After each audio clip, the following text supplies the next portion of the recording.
Hello there and welcome to my channel. So I'm here with another WhatsApp tutorial video. In this video, I'll be showing you guys how you can change your name on your WhatsApp profile or your WhatsApp account. It's very much simple. Let me show you guys how to do this. So all you need to do is just hop on your WhatsApp like this, simple. And then you tap on the three dots here and then you navigate to your settings. So now let's move to our settings. Good. So on here, just tap on this side.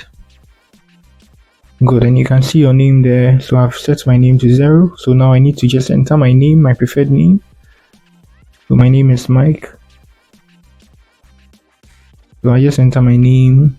You have like 21 characters. I think it's 30 characters, so you have a lot of characters. You can add your emojis and the rest. Have a lot of emojis, you can see. So now you proceed to save it, and yes, you've changed your WhatsApp account name or your WhatsApp number's name. Simple as that. So if you text people and they've not saved your number, they're going to see the mic, then they're going to see these emojis. So that's it on how you can change your name on WhatsApp. Very much simple and easy. If you are new here, try to give me a like and then subscribe to my channel. Peace.